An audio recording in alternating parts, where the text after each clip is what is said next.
Bonjour à tous, amis auditeurs de Radio Courtoisie. Comme tous les samedis matins en direct, c'est le libre journal des controverses. Alors avant ça, je tiens à saluer mes prédécesseurs, le libre journal des géopolitiques profondes, Nicolas Stocker en patron, assisté de Lara Stam. Ils avaient comme invité exceptionnel et ils ont réussi à le faire sortir en matinale. Notre ami Pierre Jovanovic. Excellente émission comme toujours.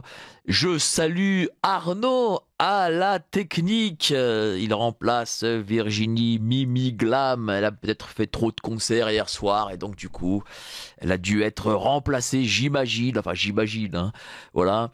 Donc c'est Arnaud à la technique que je salue aussi. Et bien entendu, Patrice, l'homme à la plus belle écriture de Radio Courtoisie. Il prendra tous vos commentaires, il prendra toutes vos questions. Et je sais qu'aujourd'hui, vous en aurez énormément parce qu'on va revenir sur la période crise sanitaire. Voilà, on parlera de la crise sanitaire. Il y a eu une information qui, bien entendu, n'a pas fait les gros titres des journaux. Enfin, si, elle a fait pour le coup le gros titre des journaux parce que la Cour de justice de la République a absous, voilà, elle a absous les Édouard Philippe, les Agnès Buzyn, les Olivier Véran, et elle a dit non, mais ce n'est pas de leur faute, ils ont été tellement bons, tellement formidables. Ah ben, je passe les cafés maintenant, voilà, tenez, voilà, un petit café, voilà. On passe les cafés à Radio Courtoisie, c'est le direct, c'est comme ça. Donc, voilà. Agnès Buzyn, Édouard Philippe, Olivier Véran et tous ces gens, visiblement, pour la Cour de justice de la République, ont fait tout ce qu'il fallait. Voilà. Et donc, on va en parler avec Maître David Guyon. Vous le connaissez tous, vous le voyez très souvent sur YouTube. Il est toujours l'avocat des soignants suspendus. Il est aussi dorénavant l'avocat sur les ZF. Les fameuses zones de je sais plus quoi, enfin bref, il y a tellement d'acronymes dans ce pays liés à tout, mais la ZFE, je crois que c'est lié à l'écologie et aux voitures, à la voiture, voilà, vous ne pourrez plus circuler dans les grandes villes si votre voiture a plus de 10 ou 15 ans, je ne sais plus, moi vous savez tous que je n'ai pas le permis, je n'y connais pas trop en voiture, mais encore voilà, on voit que toutes les questions mondialistes, toutes les questions liées à Davos et compagnie se font entre les domaines de la santé et le domaine écolo. C'est le doublé gagnant. Bonjour cher maître. Bonjour Mike. Alors d'abord, voilà, vous étiez l'avocat des soignants, enfin vous êtes toujours, pardon, l'avocat des soignants suspendus. Où ça en est là, les soignants suspendus? Alors je sais qu'ils ont pu revenir, mais j'imagine qu'il y a quand même des indemnités qui doivent être versées à ces gens qui ont perdu 18 mois de vie, si je puis dire. 20 mois exactement, entre le 15 septembre 2021 et le 15 mai 2023, suspendus sans aucune rémunération. Ça n'existait pas en fait avant la crise sanitaire. C'est la seule obligation vaccinale qui est assortie d'une suspension sans rémunération. Et effectivement, le 31 décembre 2024 était une première étape, c'est-à-dire une étape qui nous permettait d'éviter tout débat sur la prescription. Règle un peu technique, mais qui vous dit qu'en fait vous avez un compte à rebours pour agir, 4 ans, et si vous n'agissez pas dans les délais, c'est terminé. Donc c'est la raison pour laquelle le 31 décembre 2024 était une date importante, mais rappelons-le encore, il est encore temps d'agir. Et pour ça, il faut déterminer si on a un préjudice suffisamment grave, parce que la stratégie qui est proposée, c'est de dire, très bien, la crise sanitaire, l'obligation vaccinale, tout a été jugé comme étant légal, c'est la vérité judiciaire, elle s'impose à nous, aussi désagréable que ce soit, mais elle s'impose à nous. Donc pour demander une indemnisation, aujourd'hui, on est dans un rapport purement arithmétique. Est-ce que votre préjudice est assez grave financièrement pour justifier une indemnisation? Si c'est le cas, vous êtes indemnisé, même si tout a été jugé parfaitement légal. Mais dites-moi, vous qui êtes juriste, cette suspension, est-ce que elle est bon, elle est passée par la loi, certes, mais est-ce que cette loi de la suspension, est-ce que l'on sait aujourd'hui si elle est constitutionnelle, si elle est légale, si je puis dire, parce que on est parti quand même, on est sorti de tout cadre du droit du travail. Ah, c'est une exception, une énorme entorse au droit du travail et même aux garanties des agents publics également, hein, parce que la fonction publique, notamment les agents publics, il faut retenir une chose, c'est que vous faites vœu de pauvreté parce que vous ne serez jamais riche dans la fonction publique. Vous êtes moins bien payé dans le privé. Par contre, la garantie qu'on vous donne, c'est que vous avez un emploi à vie. Et là, avec la loi du 5 août 2021, on vous dit en fait, vous n'avez pas d'emploi à vie. Votre situation, elle est finalement précaire parce qu'on peut changer les règles du jeu en cours de jeu. Et ça, c'est terrible. Ça a vraiment mis fin à des personnes qui ont perdu la vocation du soin. Et on a perdu énormément de soignants pendant cette période. La loi du 5 août, est-ce qu'elle est constitutionnelle? Est-ce qu'elle respecte des libertés fondamentales? À mon sens, évidemment que non. En tant que constitutionnaliste, ça me paraît assez évident qu'un nombre incalculable de libertés fondamentales protégées par la Constitution sont malheureusement fracassées par la loi du 5 août 2021. Une première décision du Conseil constitutionnel avait été rendue, mais uniquement sur l'aspect passe sanitaire. Et sur l'obligation vaccinale, la LFI, c'est là que vous verrez qu'effectivement, c'est vraiment, pour le coup, ils sont pas contre le système, ils sont à l'intérieur du système. Ils ont contesté uniquement le délai qui avait été laissé aux soignants libéraux pour se mettre en conformité avec l'obligation vaccinale. En d'autres termes, c'était de dire, vous leur laissez seulement un mois jusqu'au 15 octobre 2021, c'est pas assez, vous devriez leur laisser un peu plus. Mais le principe même de l'obligation vaccinale n'avait jamais été remis en cause. Et donc, nous n'avons pas de décision du Conseil constitutionnel sur le fait de savoir si c'est vraiment conforme ou non, notamment à la liberté individuelle. Est-ce que je suis libre de disposer de mon corps? Et si je ne suis pas parce qu'on m'impose une injection, est-ce que je peux finalement la refuser sans subir la violence économique? Mais ça va aussi au-delà de ça. C'est-à-dire que dorénavant, parce qu'il y a eu un précédent, on pourra, pour d'autres métiers, suspendre arbitrairement des gens. Alors oui, Mike, vous soulignez quelque chose de très intéressant, c'est-à-dire que, je l'ai toujours dit, les soignants suspendus sont la première catégorie de citoyens suspendus. On a créé un précédent, on a vu que c'était possible, on a constaté que les juges étaient capables de dire qu'il n'y avait pas de problème, ce qui est vraiment dégueulasse, il faut le dire. Et on a vu que, notamment avec le convoi de la liberté, de l'autre outre-Atlantique, on a été capable de bloquer les comptes bancaires, notamment des camionneurs qui, justement, étaient en train de faire trembler le pouvoir. Les prochains gilets jaunes, vous pouvez être sûr, ce seront les prochains suspendus. C'est-à-dire qu'on pourra aussi, j'imagine, bloquer les comptes en banque des gens ici en France. Ah oui, Ça se fait déjà un peu. Hein. C'est-à-dire qu'il y a on voit des associations proches de Radio Courtoisie, hein, des amis comme je sais pas moi, Némésis par exemple, voient leur compte bancaire justement suspendu. alors, le blocage de compte bancaire, effectivement, ce sont des mesures qui existent, des mesures d'exécution forcée, ça existe, mais c'est encadré juridiquement. Vous pouvez les contester, vous pouvez quand même faire un certain nombre de choses. Là, on parle vraiment d'une suspension complètement arbitraire où du jour au lendemain, votre banque vous explique que votre argent n'est plus votre argent. C'est déjà le cas pour le coup, hein. Parce que lorsque vous voulez retirer, je sais pas moi, 1000 euros, là, on vous demande pourquoi vous voulez les retirer. Donc on se demande si vraiment c'est notre argent. Tout à fait. Non, mais effectivement, quand un Américain constate les règles bancaires qui s'appliquent en France, on se pose vraiment la question de savoir si on est encore libre. Ça va pas se faire du jour au lendemain. Vous avez bien compris, Mike, qu'aujourd'hui, clairement, le terreau est déjà hyper fertile pour faire en sorte qu'on puisse arriver de plus en plus à une suspension de n'importe quel citoyen qui serait un contestataire supposé dangereux du gouvernement en place. C'est-à-dire que, voilà, vous confirmez pour revenir aux soignants suspendus qu'on ne sait pas si c'est constitutionnel ou pas. Parce que, en réalité, on n'a pas posé la question. On n'a pas posé la question, donc le Conseil constitutionnel n'a pas répondu à une question qu'on ne lui a pas posée. Toutes les QPC, c'est-à-dire questions prioritaires de constitutionnalité, c'est-à-dire on demande pendant un procès à ce qu'on saisisse le juge constitutionnel pour savoir si l'obligation vaccinale, et notamment les articles 12 et 13, étaient conformes à la Constitution.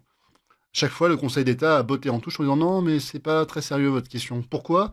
Parce que, voilà, vous n'avez pas de réponse et parce que c'est comme ça. Mais comment se fait-il qu'aucun parti qui était présent à l'Assemblée nationale n'a posé cette question de constitutionnalité des soignants suspendus, ni LFI, vous venez de le confirmer, ni RN. Alors peut-être qu'à l'époque, ils n'avaient pas assez de députés. Donc, Ils en avaient assez. Ah, ils en avaient assez. Bon. Et pourquoi justement aucun parti, même d'opposition à M. Macron, ni le PS, ni les Verts, ni que sais-je, n'ont posé cette question, quoi. Alors que là, on aurait gagné du temps, en fait. On aurait gagné du temps, évidemment. Ils pouvaient le faire. C'est pour ça que tout à l'heure, j'avais envie de parler d'opposition contrôlée. Là, pour le coup, vous avez vraiment l'illustration parfaite de ce qu'est l'opposition contrôlée, c'est-à-dire de ne pas poser les questions qu'il aurait fallu poser au moment où elle pouvait le poser. Tant le RN que LFI, les deux sont aussi fautifs l'un que l'autre. Il y a deux raisons à ça. Soit ce sont manifestement des questions qui ne les intéressent pas, et on peut le comprendre parce que, encore une fois, vous savez, la crise sanitaire, on ne l'a pas tous vécu de la même manière. Vous aviez ceux qui étaient profondément meurtris et atteints par les questions de liberté qui étaient en jeu, j'en faisais partie, et vous avez ceux pour lesquels, finalement, une injection, ça permettait de retrouver une vie normale, et on ne voit pas où est le problème. Et ils étaient très nombreux, ces personnes. Et on doit les retrouver forcément sur les bancs de l'Assemblée nationale. Et puis vous avez la deuxième question, c'est est-ce qu'ils étaient simplement peut-être juste incompétents? Parce que je sais très bien qu'il y a des constitutionnalistes, des confrères, comme notre confrère Divisio, qui avaient écrit aux députés pour leur dire voilà les questions que vous devez poser, et merci de les poser. Et pourtant, ça n'a pas suffi. Ils ne l'ont pas fait. Et ils ne l'ont pas fait. Bon, chacun jugera de ce que les partis, les uns les autres, sont en réalité. On va parler un peu de ce ZFE. Je voudrais avoir un petit mot parce que ça vient d'arriver. Et puis vous travaillez dessus. Bien entendu, après, nous reviendrons sur le sujet principal. La ZFE, et surtout qu'en plus à Paris, ça va être appliqué très vite. Enfin, c'est déjà appliqué et ça va être, appliqué de manière zélée, j'imagine. Hein. Voilà, parce que Paris, c'est vraiment le laboratoire d'un peu ce que tout le mondialisme peut mettre de mauvais en soi. Le ZFE, vous êtes... dites-nous un peu, tiens, pour le coup, ce que c'est réellement ce ZFE, à quel moment les gens commenceront à avoir ces amendes, et est-ce que là aussi, on est dans quelque chose de constitutionnel? Alors les ZFE, les zones à faible émission. Moi, je les appelle les zones à forte exclusion. C'est pas moi qui ai inventé cette expression, mais effectivement, je trouve que c'est clairement l'illustration de ce que c'est-à-dire un pass écologique dans lequel votre liberté d'aller et venir, de circuler, va devenir facultative et dépendra du respect de critères qui sont subjectifs et évolutifs. D'accord ? Le critère 3, c'est quoi ?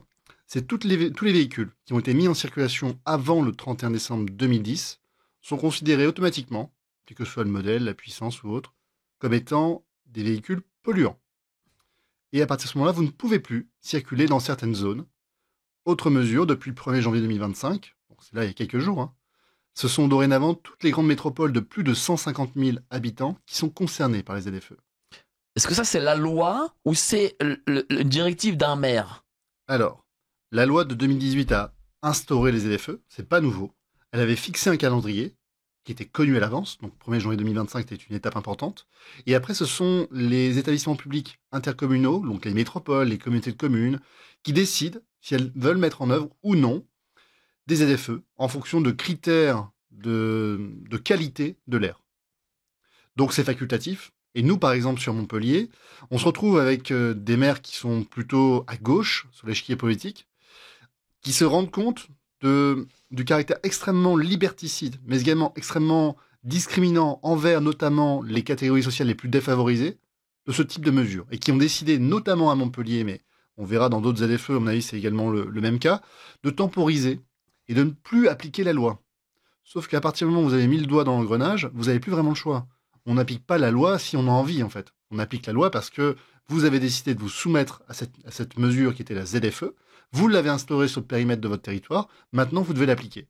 Mais, Mike, vous le savez très bien, en 2026, on va assister à un printemps fleuri, un printemps d'élections municipales. Et évidemment, quand vous sanctionnez financièrement une grosse partie de votre électorat, ça pose problème.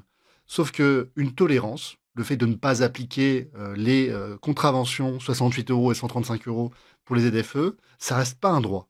Une tolérance n'est pas un droit. C'est-à-dire que demain, si vous décidez d'appuyer sur le bouton, vous l'activez, et à partir de ce moment-là, vous mettez des millions de personnes sur le banc de la grande précarité, de la financière et naturellement écologique, parce qu'on ne pourra pas tous changer de véhicule, on ne pourra pas tous se dispenser de circuler dans ces zones. C'est pas uniquement les grandes villes, c'est les métropoles. Notamment sur Montpellier, c'est tous les petits villages aux alentours. Donc c'est des millions de personnes qui sont concernées. À Paris, c'est toute la couronne et c'est Paris même. C'est-à-dire que c'est Paris et 92, 93, 94 qui sont concernés. Effectivement, une grosse partie, c'est une grosse partie de Paris. Donc c'est pas simplement Paris.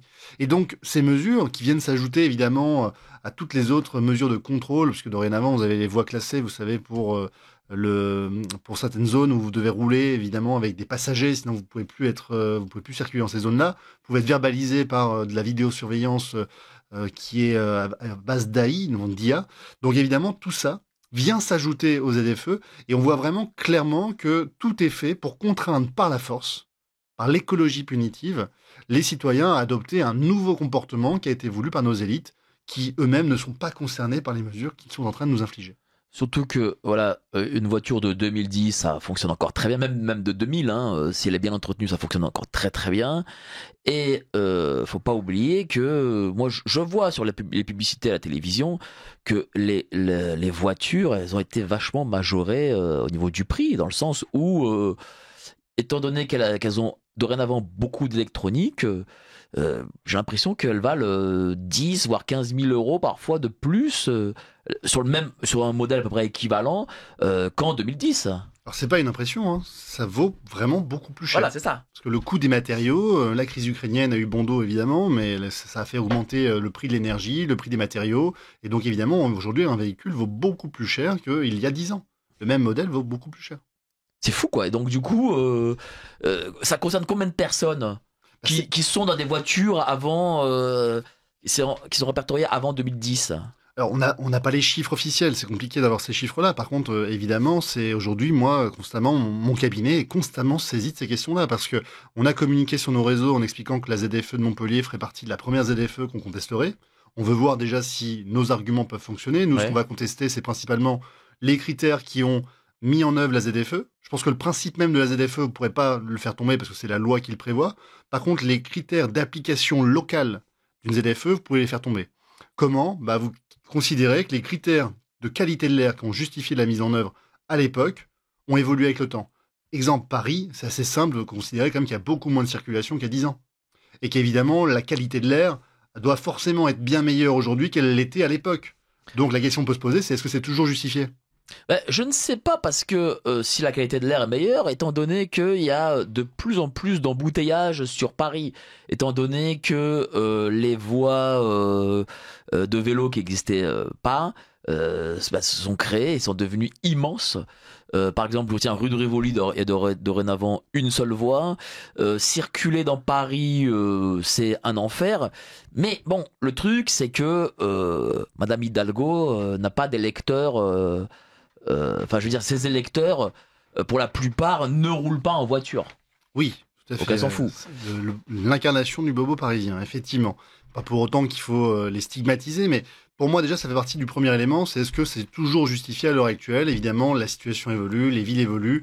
Le sens de l'histoire, c'est quand même plutôt des villes de plus en plus piétonnes, avec forcément une éjection des automobilistes à l'extérieur des villes. Alors, je rappelle le nom de notre ami, Maître David Guyon. On me demande déjà comment vous contacter. Sur le site déjà, Maître David Guyon. Contact. Et oui, je parle aussi encore du ZFE, parce que j'imagine que nombre de nos auditeurs auront des problèmes à l'avenir. Vous pensez que juridiquement, il y a des choses à faire, donc du coup, contre la décision de Madame Hidalgo ? Oui, moi, je vous ai dit, je pense à 3-4 arguments qui me paraissent déployables sur n'importe quel ZFE qu'on est, nous, en train de déployer sur Montpellier. Premier, est-ce que les critères qui, à l'époque, avaient justifié l'instauration d'une ZFE sont toujours d'actualité ? Vous verrez qu'il y a vraiment matière à discuter. La deuxième, c'est est-ce que la liberté d'aller et venir n'est pas manifestement et de manière disproportionnée atteinte ? On peut réduire la liberté de circuler, la liberté d'aller et venir, mais il ne faut pas que ça dépasse un certain degré. Et là, quand on est en train de vous expliquer qu'en fait, vous n'aurez plus de véhicule et que vous allez vous retrouver du jour au lendemain sans aucune possibilité de pouvoir circuler, on peut se poser la question de la proportionnalité. La troisième, c'est le droit à la vie privée familiale. En fait, vous allez devoir complètement modifier votre vie. Vous allez devoir complètement modifier vos habitudes. Sauf que ça peut se faire dans la douceur, mais quand ça se fait dans la violence, là c'est vraiment une violence, on peut se poser exactement la même question, à savoir est-ce que c'est proportionné. Et enfin, le dernier point, c'est le principe du droit de propriété. Je me retrouve spolié de mon véhicule qui ne vaut plus rien. Je me retrouve parfois dans la difficulté de ne plus pouvoir travailler ou utiliser les outils de mon travail en raison de la ZFE. Je subis des conséquences qui sont manifestement disproportionnées, comme les soignants suspendus, et je peux demander une indemnisation, quand bien même la ZFE serait jugée comme étant parfaitement légale. Mais pour ça, il faut contester ce type de mesures, et n'importe quel citoyen peut saisir le tribunal administratif applicable devant chez lui. Tiens, Maître David Guyon, si des gens parmi nos auditeurs veulent vous contacter sur votre site. Oui, sur mon site. Après, je suis vraiment présent sur tous les réseaux. C'est très facile de rentrer en contact. À chaque fois, il y a mon site internet, il y a nos différents réseaux. Et on a nos adorables secrétaires qui répondent du lundi au vendredi au téléphone et qui se feront un plaisir de vous renseigner. Maître David Guyon, une dernière question au sujet de la ZFE. Mais si le tribunal, par exemple, dit oui, mais attendez, monsieur, dame, vous avez, peut-être qu'à Montpellier, ce n'est pas le cas, mais en tout cas, à Paris, vous avez les RER, les métros, utilisez votre carte Navigo pour travailler. Pourquoi voulez-vous utiliser la voiture? C'est là où il faut essayer de démontrer qu'en réalité, c'est pas une question de est-ce que la circulation en véhicule est le seul et unique moyen. C'est pas ça la question. La question, c'est est-ce que c'est justifié, nécessaire et proportionné que j'ai cette restriction de liberté. Dans une démocratie libérale, ce que nous sommes officiellement, même si aujourd'hui j'ai de plus en plus de doutes, le principe c'est la liberté. Je suis libre de circuler. Par exception, il peut exister des restrictions, mais attention, comme nous sommes dans une société libérale, il y a 3 conditions. Il faut que ce soit nécessaire, il faut que ce soit utile, il faut que ce soit proportionné. Nécessaire, on a le but de lutter contre la pollution de l'air. Et ça permet de le faire. Ok, il faut le démontrer. C'est utile, effectivement, ça permet d'atteindre effectivement le résultat qui était souhaité, il faut le démontrer. Et troisièmement, c'est proportionné. Je ne peux pas prendre de mesures moins restrictives pour atteindre le même résultat. Et ces 3 conditions, elles doivent être démontrées préalablement, elles ne doivent pas être démontrées après. Aujourd'hui, depuis un peu plus de 10 ans, on nous demande quoi? On nous demande de croire sur parole le gouvernement. Eh bien ça, c'est discutable et on peut faire tomber ce type de mesures devant le tribunal. Et malheureusement, aujourd'hui, les recours contre les ZFE, franchement, il n'y en a quasiment pas. Bon, en tout cas, vous pouvez contacter Maître David Guyon si vous-même êtes dans ce cas d'avoir une voiture avant 2010 et devez circuler dans Paris. On va venir là sur justement ce jugement de la Cour de justice de la République sur la crise sanitaire, concernant la crise sanitaire. Faut se dire, elle a absous en gros les Édouard Philippe, les Buzyn, les Olivier Véran. Globalement, ils ont bien travaillé d'après la Cour, quoi. C'est ça en fait. Alors la Cour pour l'instant ne s'est pas prononcée officiellement. C'est le procureur de la République qui était chargé effectivement de l'instruction de cette affaire, qui a informé par voie de presse que les éléments qui étaient à charge n'étaient pas suffisants pour pouvoir prononcer une éventuelle poursuite, une mise en examen des différents ministres. C'était pas suffisant. C'était pas suffisant. Et évidemment, derrière, on se doute, mais on ne l'a pas encore officiellement, la Cour de justice de la République rendra une décision, nécessairement qui sera de non-lieu, puisque ce qu'on nous dit, c'est que il ne s'est rien passé. C'est ça le message qui passe, c'est il ne s'est rien passé, circuler, il n'y a rien à voir. Alors d'abord, combien d'avocats ont saisi la Cour? Puis j'imagine que ça devait être un travail faramineux de ces avocats, travail sérieux aussi. Voilà, comment ça s'est passé? Racontez-nous. Alors, moi, je ne suis pas au courant de toutes les plaintes. Évidemment, j'ai celle de notre confrère Divisio, que je profite de saluer à l'occasion de cette émission, qui était peut-être la plus médiatique. Mais évidemment, il y avait d'autres, il y avait des milliers de plaintes qui avaient été déposées devant la Cour de justice de la République. Ce que moi je sais du dossier, c'est par l'intermédiaire évidemment de dossiers que je traite et pour lequel il y a ces mêmes personnes qui sont également devant la Cour de justice de la République. Donc c'est une vision indirecte que j'ai de ce dossier avec un regard un peu extérieur qui me permet de comprendre qu'évidemment la Cour de justice de la République, il y avait quand même pas grand-chose à attendre d'elle depuis le début. Pourquoi? Parce qu'on sait déjà très bien son fonctionnement depuis 1993.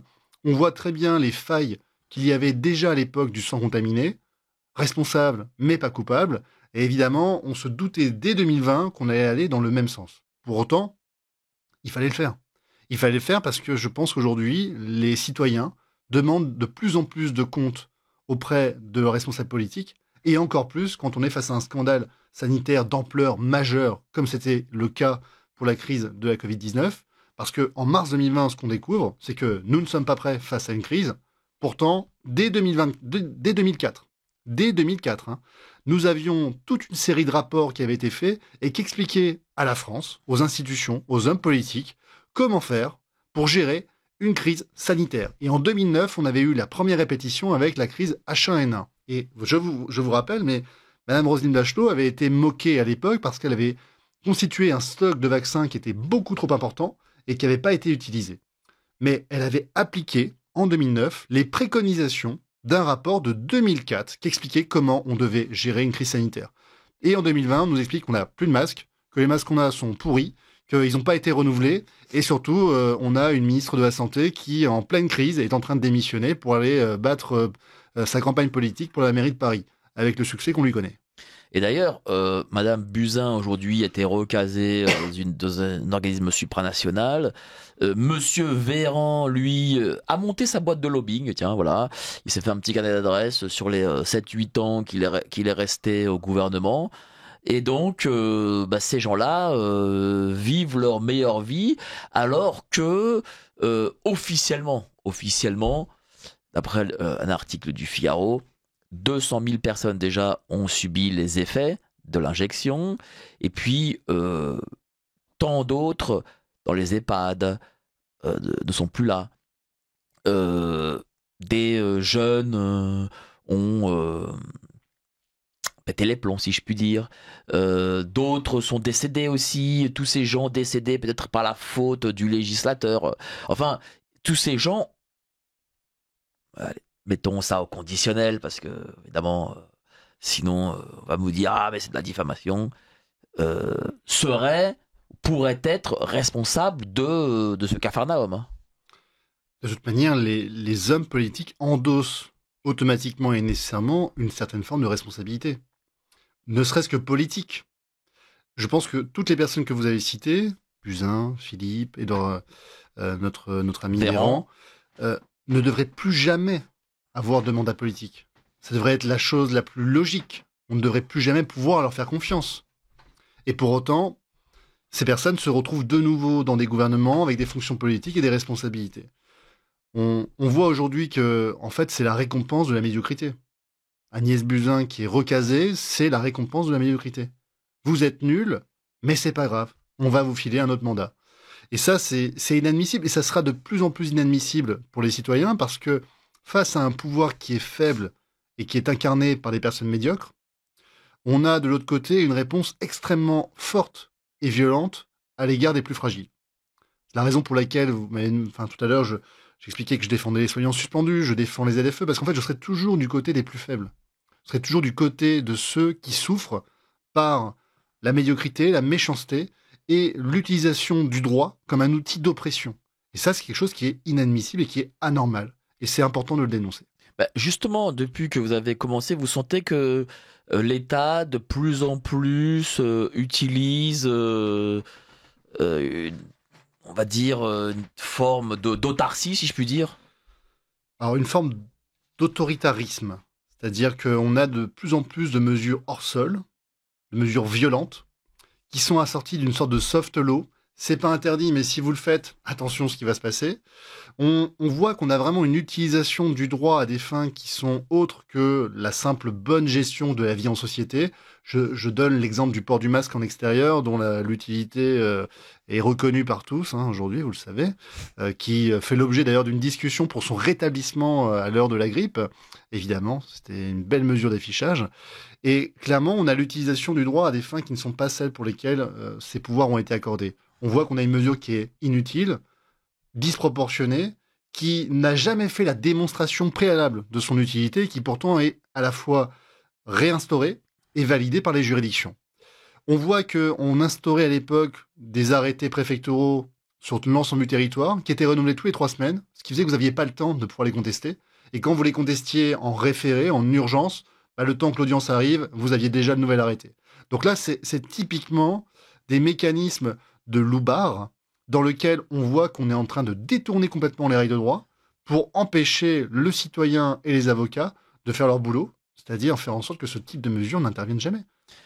Je remarque quand même que l'État utilise ces méthodes, vous l'avez dit, contre les plus faibles, c'est-à-dire contre ceux qui peuvent moins se défendre. Par contre, les vides juridiques ou les vices de forme, etc., sont très souvent utilisés donc, par les avocats, et l'État se couche très souvent lorsque c'est les voyous qui les utilisent. Ouais. On voit le différentiel quand même. Hein. Il y a vraiment une justice à deux vitesses. On a à la fois donc des hommes politiques qui, devant la Cour de justice de la République, ne répondent de rien. Voilà. Mal gouverner n'est donc pas un délit. C'est ce qu'on est en train de nous expliquer. Mais bon, quand vous êtes nul et que vous êtes un chef d'entreprise et que vous plantez votre boîte très méchamment et très violemment, vous pouvez aller en prison. Donc on voit qu'il y a vraiment deux poids, deux mesures. Très dur avec les faibles, très mou avec les forts, les puissants. Et ça, c'est inadmissible. Est-ce qu'il faut continuer à tenir le droit, à faire en sorte qu'on emmène ces personnes à chaque fois systématiquement devant les juridictions, qu'on conteste et qu'on pourchasse toutes les mesures qui sont liberticides? Oui, j'en suis convaincu, il faut le faire. Parce que ne pas le faire, c'est considérer que c'est normal et que c'est acceptable. Et ce n'est pas acceptable. Comment justifie le procureur de ce non-lieu qu'est-ce qu'il dit exactement? Alors, ce qu'il dit en substance, c'est que, en d'autres termes, la plupart des reproches que nous faisons ne sont pas des infractions pénales. Elles ne sont pas constituées, caractérisées. Je donne un exemple. La mise en danger délibérée d'autrui, qui est donc une infraction prévue par le code pénal, exige, dans ces conditions matérielles, que vous ayez une obligation particulière de prudence ou de sécurité. En d'autres termes, il faut qu'on vous donne une action précise à accomplir, et c'est seulement si vous n'accomplissez pas cette action précise prévue par un texte que vous pouvez vous retrouver en infraction du délit de la mise en danger d'autrui. Ce que nous a dit la Cour de cassation en 2023 lorsque Agnès Buzyn a porté en cassation la mise en examen dont elle avait fait l'objet, c'est que la mise en danger délibérée d'autrui, en l'espèce pour Madame Buzyn, n'était pas caractérisée parce qu'il n'y avait pas une action précise et déterminée par un texte qui expliquait l'obligation particulière de sécurité ou de prudence qu'elle aurait dû accomplir. Si on avait eu un texte qui aurait pu dire le ministre de la Santé doit constituer un stock de masques suffisant avec le nombre de masques, la quantité et autres, on aurait eu la condition pour pouvoir la mettre en infraction par rapport à la mise en danger délibérée d'autrui. Mais cette obligation précise que je viens de citer, elle n'existe pas. Elle n'est pas prévue par les textes. Oui, mais par exemple, lorsqu'on a laissé seul, enfermer des personnes âgées en EHPAD, par exemple, ça ne l'est pas, ça ne... Non, parce que vous devriez avoir un texte précis qui vous dit qu'en période de crise sanitaire, vous ne devez pas mettre et enfermer des personnes âgées et vulnérables et les laisser seules sans soins. Oui, mais on sait très bien que aucune loi ne donnera des précisions aussi importantes. Enfin, je veux dire, on sait très bien que ça ne fonctionne pas comme ça. Mais le droit pénal est un droit qui est soumis au principe de la légalité des délits et des peines. Vous devez savoir exactement le comportement qui est réprimé. Vous devez savoir quelle est la peine prévue si vous n'adoptez pas le bon comportement. Et ça, c'est un principe qui s'applique à tous et qui bénéficie aussi, dans le cas d'espèce, à Agnès Buzyn. On aurait dû, à mon sens, en tant que citoyen, en tant que parlementaire, on aurait dû effectivement prévoir les obligations précises d'un ministre de la Santé dans ce type de situation pour pouvoir justement mettre en infraction les personnels politiques. C'est comme si la loi, cette précision de la loi, elle est excessivement, entre titre personnel, je la connais pas, mais je ne sais pas, je ne connais pas ce type de précision. C'est comme si, tiens, je vais prendre un exemple pour que les gens puissent comprendre. C'est comme si quelqu'un poignardait une personne et la tue, et l'avocat dit, attendez, il faut acquitter mon client parce que dans la loi, c'est vrai, on n'a pas le droit de tuer, mais il n'est pas précisé que c'est avec un couteau comme il l'a fait. Et donc, il ne savait pas... voyez. C'est le principe du droit pénal. Je vais vous donner un exemple que je donne souvent à mes étudiants. Le délit de filouterie. Qu'est-ce que c'est que le délit de filouterie? Le délit de filouterie, c'est vous venez dans un restaurant, vous commandez, vous mangez et vous partez sans payer. Est-ce que c'est du vol? Ah non, c'est pas la soustraction frauduleuse de la chose d'autrui. On vous a remis volontairement le plat. Dans les années 90, vous aviez des bandes de motards qui pratiquaient le délit de filouterie. Ils arrivaient, grand banquet, grand gueuleton, ils mangeaient, ils commandaient, puis après ils partaient sans payer. Et on avait cherché à les faire condamner sur le principe du vol. Les juridictions pénales n'ont jamais suivi sur ce principe-là. Ils ont considéré que le vol n'était pas caractérisé. Il n'y avait pas de soustraction frauduleuse de la chose d'autrui. Les plats étaient remis volontairement. Et c'est là que les parlementaires ont dit, très bien, on a un vide juridique. On va donc créer le délit de filouterie, qui est donc un nouveau délit prévu dans le code pénal et qui réprime spécialement ce type de comportement. Donc là, ce que vous venez de décrire, Mike, c'est exactement ce qu'est le droit pénal, c'est-à-dire la légalité des délits et des peines, vous devez connaître le comportement à réprimer et le texte qui prévoit la peine. Sans ça, effectivement, la garantie des droits et des libertés n'est plus assurée. Et on a profité ici pour le ministre de la Justice, pour la ministre de la Santé, et effectivement, c'est clairement un vide juridique qui nous a été préjudiciable, parce que les personnels politiques se retrouvent finalement responsables de rien. On a des obligations vagues à accomplir, et c'est qui va payer tout ça? C'est l'administration. Visiblement, la loi sera du coup toujours du côté des hommes et femmes politiques, parce que il y aura toujours des cas exceptionnels que le législateur n'aura pas prévus et qui ne seront pas écrits noir sur blanc. Il faut, à mon sens, qu'effectivement, il y ait une vraie réforme sur la gestion d'une crise sanitaire. Plutôt que de prévoir dans quelles conditions on va être sanctionné si on ne porte pas son masque ou si on n'est pas en conformité avec l'obligation vaccinale, on devrait s'interroger davantage sur les obligations précises qui doivent être accomplies par les hommes et les femmes politiques lorsqu'elles se retrouvent dans une crise sanitaire. Sauf que ça fait pas partie des projets de loi ni des dispositions qui ont été ajoutées au Code de la santé publique depuis 2020. Oui, mais ça peut, certes, là on parle de la crise sanitaire, mais ça peut être le cas dans d'autres domaines, je sais pas moi, pour le ministre des Finances, ministre de l'Intérieur. Le ministre des Finances qui laisse une ardoise en 7 ans de 1000 milliards d'euros de dette. J'imagine que le législateur n'avait pas prévu qu'il fallait aussi le sanctionner. Je veux dire, si les choses... le monde va tellement vite, en fait. Le monde va tellement vite et des choses tellement folles qui peuvent se passer que des gens, je sais pas moi, en 1960, 70, 50, ne peuvent pas prévoir qu'en 2020... et donc, du coup...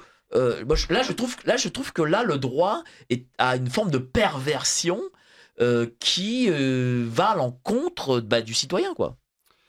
Pourtant, le principe de la légalité des délits et des peines, c'est vraiment la condition sine qua non pour que vos libertés soient garanties. Parce que si demain vous considérez que des obligations vagues peuvent conduire à des infractions, ça veut dire que ça va surtout frapper qui? Ça va surtout frapper le citoyen lambda. C'est pas faux, ouais, c'est vrai. Ça va se retourner contre nous. Ça, c'est vrai. Par contre, ce que nous, on peut faire en tant que citoyens et en tant que parlementaires, c'est d'exiger qu'il y ait des obligations très précises qui soient fixées à l'encontre des hommes politiques. Et si jamais ces obligations ne sont pas respectées, que leurs responsabilités personnelles et pénales puissent être engagées. Je peux vous assurer qu'il y aurait beaucoup moins de monde pour récupérer les portefeuilles ministériels, mais après tout, c'est peut-être la condition sine qua non pour qu'il y ait un peu plus de compétences. Oui, mais alors du coup, sachant que beaucoup ne sont pas d'accord sur le masque, l'injection, l'enfermement, etc. Si on les met dans le cadre de la loi, à quoi ça sert ? Alors, tout dépend de la manière dont vous allez le rédiger. Si vous exigez dans la loi qu'il y ait toujours une démonstration préalable de la nécessité, l'utilité et la proportionnalité, D'accord. Je peux vous assurer qu'on va avoir beaucoup moins de restrictions. Ah, dans ce sens-là ? Ah oui. D'accord. Toujours démontrer préalablement la nécessité, l'utilité et la proportionnalité. Je rappelle que le port du masque n'a jamais démontré sa nécessité, son utilité et sa proportionnalité. On l'a instauré parce que c'était une mesure gadget qui permettait justement de pouvoir dire « Vous avez vu, on fait quelque chose ». Alors, on va revenir à la discussion, mais j'ai quand même d'abord des questions d'auditeurs. Monsieur Kennedy Jr., futur ministre de Donald Trump, a écrit un livre de 600 pages pour expliquer qu'Anthony Fauci est un sacripant. Il a utilisé un autre mot, mais bon, je vais utiliser le mot sacripant. Est-ce que cela va avoir un impact en France ? Alors, comme je le dis souvent, les décisions de justice, les événements politiques à l'étranger sont de simples informations, de simples faits juridiques pour la France. Ça veut dire quoi? Ça veut dire que ça n'emporte pas de conséquences juridiques sur notre droit français. Après, la question est de savoir est-ce que le droit, c'est une application systématique, mécanique de la règle de droit? Elle est conforme à la règle supérieure, donc on l'applique? Ou est-ce que c'est d'autres éléments extérieurs au droit qui doivent rentrer en compte? Je pense que la réalité, c'est qu'évidemment, si vous avez des scandales sanitaires qui éclatent dans tous les pays du monde, et notamment aux États-Unis, qu'on a plaisir à copier, ça ne peut que, par effet ricochet, intervenir en France. Parce que un produit expérimental de mauvaise qualité à l'étranger reste un produit expérimental de mauvaise qualité en France. Là, pour le coup, il n'y a pas la question de « ça n'a pas passé la frontière ». Et donc, évidemment, ça va arriver. Moi, je le dis souvent, et c'est notamment avec les soignants suspendus que j'ai cette discussion, considérer que vous n'aurez jamais de condamnation future à la fois de l'État et des personnels politiques, c'est, à mon sens, être une information qui serait fausse. Parce que clairement, le sens de l'histoire va plutôt vers une démonstration de la responsabilité des hommes politiques et des entreprises qui ont pu permettre ce type de mécanisme de soumission et de crise sanitaire, de gestion de la crise sanitaire. Donc pour moi, ce n'est qu'une question de temps. On est en train de constater que le vent est en train de tourner et que les personnels politiques qui sont encore au pouvoir, les personnels politiques qui ont décidé de ces mesures, qui sont encore au pouvoir, commencent à être de plus en plus mis à mal et vont finir par disparaître dans les prochains mois et les prochaines années. Et puis, ne pas attaquer l'État sur cette question, c'est aussi une façon de le protéger. C'est considéré qu'il ne s'est rien passé. Encore une fois, je le rappelle, la NSM a été condamnée il n'y a pas si longtemps que ça sur les produits, notamment des pilules de deuxième et troisième génération. Elle a été condamnée pénalement, elle a été condamnée administrativement, et elle a indiqué elle-même sur son site internet qu'elle ne faisait pas appel par respect pour les victimes. Donc ça veut dire quoi? Ça veut dire que si toutes ces personnes s'étaient tues, si toutes ces personnes avaient dit non, mais c'est bon, il ne s'est rien passé, évidemment, la NSM n'aurait jamais été condamnée. Alors, on va plutôt maintenant faire le bobino, parce que normalement c'est 15, mais là je préfère, parce que j'ai pas mal de choses à poser, à Maître David Guyon. Être si nombreux comme tous les samedis matins en direct. Merci de nous soutenir toujours plus. Cette radio est la vôtre, c'est vous les patrons. C'est pour ça que on est libre, parce que vous nous laissez cette liberté. Si nous avions des annonceurs, vous savez que dans tous les autres médias subventionnés, bon déjà c'est sûr qu'il y a l'argent de l'État, mais il y a en plus l'argent des publicitaires et des annonceurs qui eux choisissent aussi quel programme ils veulent sponsoriser, et nous n'avons pas ça ici à Radio Courtoisie, c'est vous qui nous financez, et c'est pour ça qu'à Radio Courtoisie nous sommes libres, donc continuez à le faire. Alors on est sur les États-Unis, cher Maître Guyon, et il faut quand même se dire les choses. Alors malgré toutes les critiques que l'on peut faire sur les Américains, on voit quand même que au niveau, à tous les niveaux d'ailleurs, ça bouge beaucoup plus particulièrement sur la crise sanitaire. Le Congrès a parlé de virus créé par l'homme. Alors ici, le dire, c'est une forme de complotisme. Voilà. L'auditeur nous a posé cette question avec Monsieur Kennedy Jr., ministre de la Santé, Donald Trump. Enfin, c'est quand même pas rien. Je veux dire, je pense pas que demain nous aurons un ministre de la Santé qui est dans cette vision idéologique à Monsieur Kennedy Jr. Comment expliquer, enfin je sais pas, est-ce que vous voyez le différentiel, j'imagine, entre les Américains et la France? Oui, on voit surtout qu'on a une classe politique qui est quand même assez massivement corrompue. Je veux dire, ils pensent plus à leur carrière que au bien-être général, et notamment à l'intérêt général. Il suffit de voir simplement la composition du gouvernement actuel. Qu'est-ce qui a changé avant la dissolution? Personnellement, il n'y a rien de plus qui ressemble à un gouvernement de Macron qu'un autre gouvernement de Macron. Ce sont les mêmes depuis plus de 30 ans. Je veux dire, ce sont vraiment les mêmes. Depuis que je suis tout petit, ce sont les mêmes noms, les mêmes personnes. Donc ça, c'est scandaleux parce que on ne devrait pas vivre de la politique. Alors ça peut paraître choquant parce que certains vous diront oui, mais si nous n'avons pas une classe politique professionnelle, nous n'aurons pas des personnes de compétences. Je ne suis pas d'accord. Je pense que c'est justement parce que vous avez des intérêts autres que politiques que vous serez capable de prendre les bonnes décisions. Parce que aussi vous aurez une expérience de la vie, parce que vous connaîtrez comment fonctionne par exemple une entreprise, comment fonctionne le monde salarial. Vous serez un bon député, un bon parlementaire, un bon président de la République, parce que vous aurez cette expérience de la vie. Aujourd'hui, ils sont complètement décorrélés, déconnectés. Et cette petite classe politique est en train de nous imposer leur réalité. Et leur réalité, c'est quoi? C'est que ces derniers ont nécessairement, et il n'y a pas d'autre explication logique, des conflits d'intérêts avec McKinsey, avec Pfizer. Je rappelle que c'était les mêmes conseillers. Les conseillers de McKinsey étaient en train d'expliquer comment imposer une obligation vaccinale et un pass sanitaire. Et vous aviez de l'autre côté Pfizer, qui était également conseillé par McKinsey, qui permettait de diluer leur saloperie au sein de la population. Donc on voit clairement que ce sont cette petite casse politique entre elles qui est en train de nous imposer leur réalité. Mais si demain tout ce monde la dégage, Je peux vous assurer qu'on va revenir dans la réalité. Ouais, mais je vais vous dire une chose. Là où les Américains ont deux forces en plus par rapport à la France, ils ont quand même des médias qui enquêtent et qui mettent la pression aux législateurs américains. Ce qui n'est pas le cas en France. Par exemple, cette décision du Congrès américain, très peu de lignes, enfin très peu de médiatisation ici en France. Faut le savoir. Et deuxième chose, les Américains en tant qu'individus, bon peut-être parce qu'ils sont aussi armés, j'ai l'impression qu'ils ont une forme de liberté et d'indépendance d'esprit plus importante qu'ici dans la majorité des Français. Alors évidemment, je n'englobe pas nos auditeurs de Radio Courtoisie qui eux ont compris quel est le stratagème de l'État. Mais sinon, le reste, je sens quand même une très forte pensée politiquement correcte auprès de nos compatriotes. Alors, comparer les États-Unis à la France, c'est effectivement très difficile, parce qu'on compare des choses qui sont incomparables. En France, c'est le jacobinisme, c'est-à-dire la centralisation extrême du pouvoir. Tout part de Paris. Tout est décidé à Paris, et j'ai même envie de dire, tout est concentré entre les mains de quelques personnes situées à Paris. Vous avez également une confusion des pouvoirs en France. C'est un parti politique qui est majoritaire au Parlement, qui compose le gouvernement, et qui est du même parti politique que le président de la République. Aux États-Unis, vous n'avez pas ça.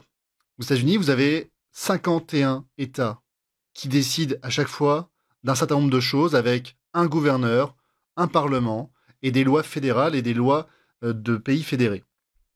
Donc déjà, vous êtes sur une décentralisation du pouvoir. Ensuite, vous avez une séparation stricte des pouvoirs. Donald Trump, demain, président des États-Unis d'Amérique, ne pourra pas tout décider.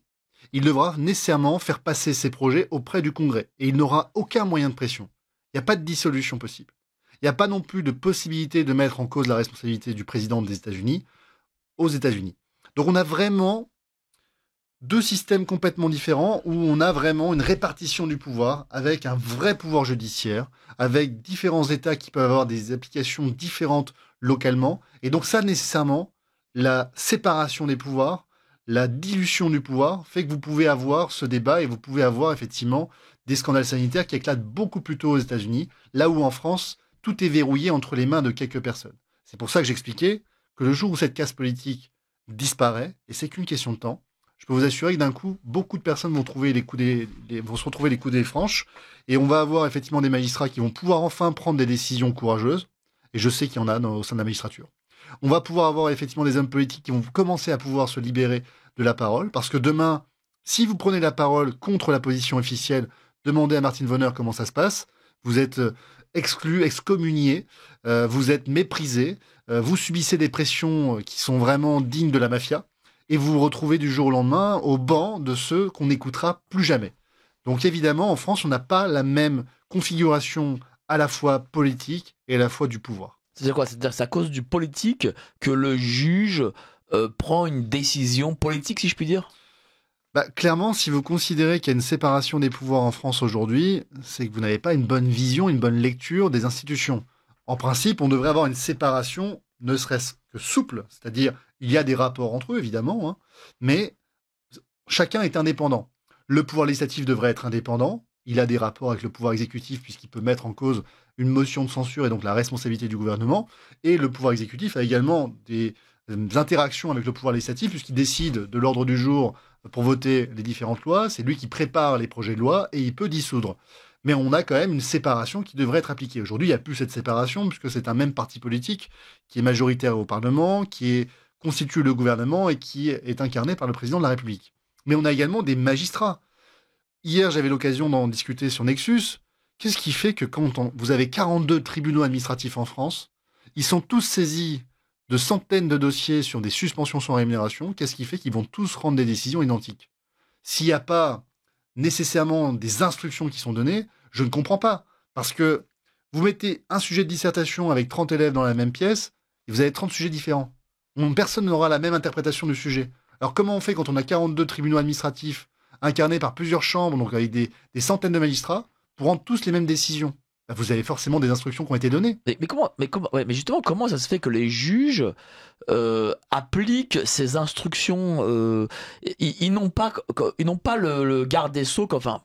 Si c'est entre guillemets leur supérieur, mais il peut rien contre eux. Il ne peut pas, je sais pas moi, les rétrograder ou que sais-je. Donc pourquoi est-ce que ils appliquent justement les décisions? Vous avez raison, ils sont indépendants et impartiaux. En tout cas, c'est sur le papier. Rappelez-vous toujours d'une chose, quand vous êtes contraint de l'écrire dans un texte, c'est que c'est pas vrai. Donc non, D'accord. effectivement, ils ne sont pas indépendants et impartiaux, contrairement à ce qui devrait être le cas. Et D'accord. clairement, durant la crise sanitaire, je pense qu'ils avaient des instructions. Je pense qu'ils avaient peur aussi pour la plupart d'entre eux parce que c'était une crise sanitaire et qu'aucun magistrat ne veut endosser la responsabilité de se dire qu'il a œuvré dans un sens qui n'était pas dans le sens communément admis. C'est-à-dire qu'il aurait été un complotiste. Et surtout parce que oui, certes, on ne peut pas les démissions, on ne peut pas les sanctionner, on ne peut pas les empêcher de changer de tribunal ou d'avoir une évolution de carrière. Par contre, on peut les empêcher d'évoluer. Et on peut les stigmatiser pour être mis au placard.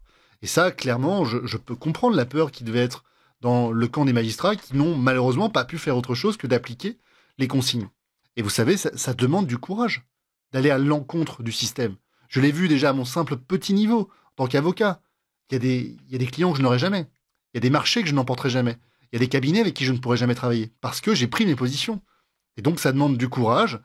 Et malheureusement, c'est pas une qualité qui est communément admise et partagée. Donc ça signifie que si Monsieur Darmanin, actuel ministre de la Justice, exige des juges qu'ils soient plus fermes avec, je sais pas moi, les violeurs, les assassins, les dealers, etc., les juges le seraient. Oui, complètement. En 2015, vous aviez une politique très répressive à l'encontre notamment des violences conjugales.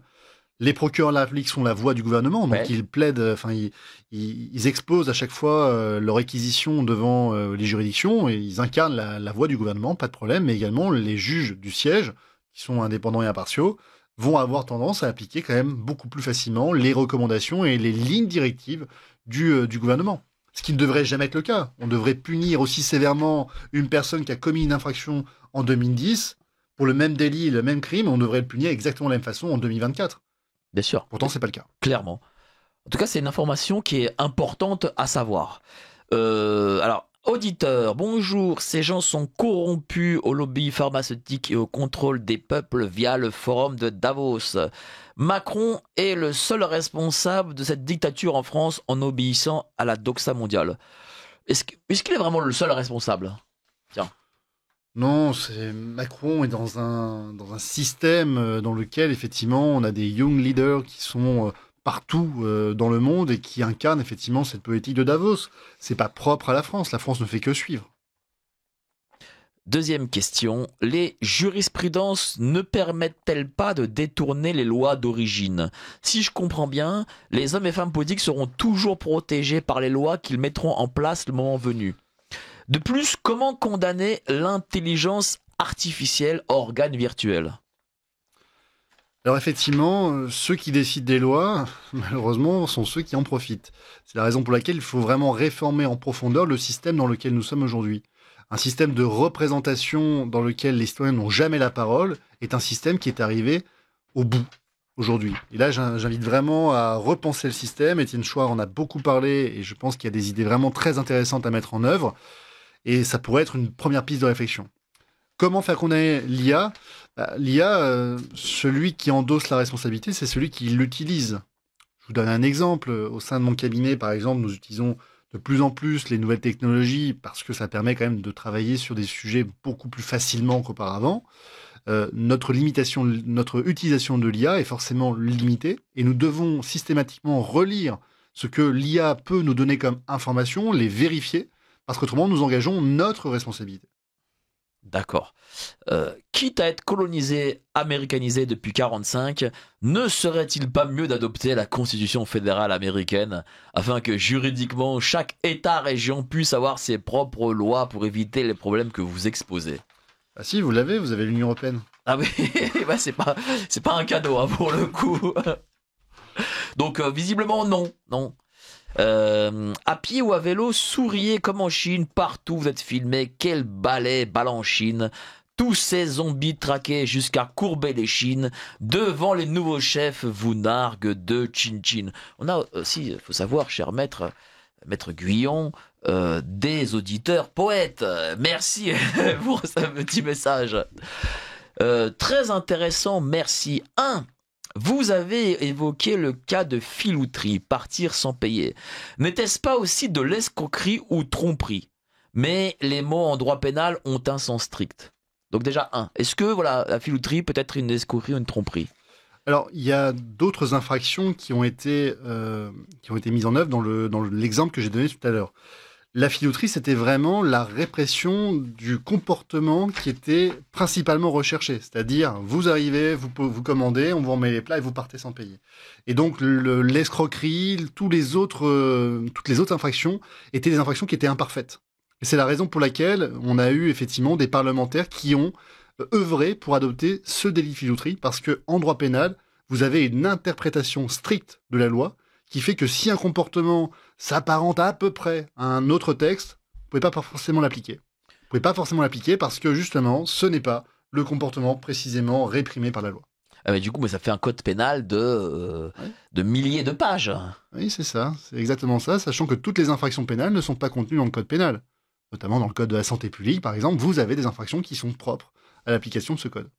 Donc du coup, ne partez pas sans payer, évidemment. En plus, voilà, la filouterie existe et vous ne pourrez plus le faire. En Russie, les députés sont élus non nommés. Oh là là, en France aussi, quand même. Pour vous, tiens, vous pensez que les députés en France sont nommés?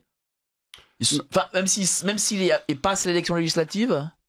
Alors, les députés, ceux qu'on vous présente, ce sont des personnes qui sont choisies par les partis.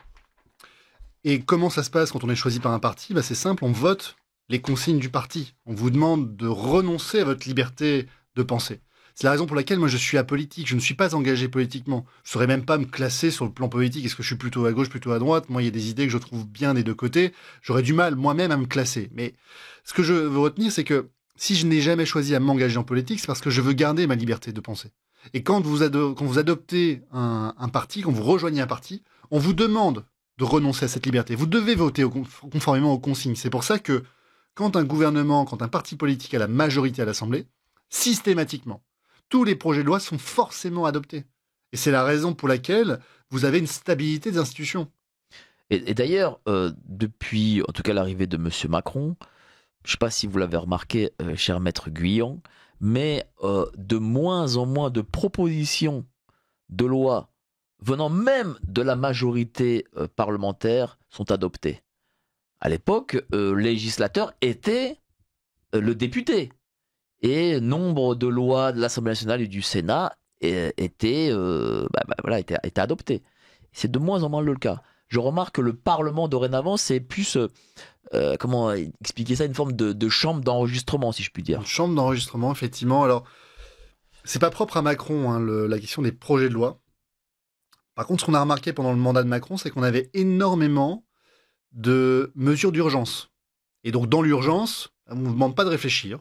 Dans l'urgence, on édicte les lois que vous devez adopter et on vous explique qu'il va falloir les adopter. L'exemple parfait, c'est la loi du 5 août 2021.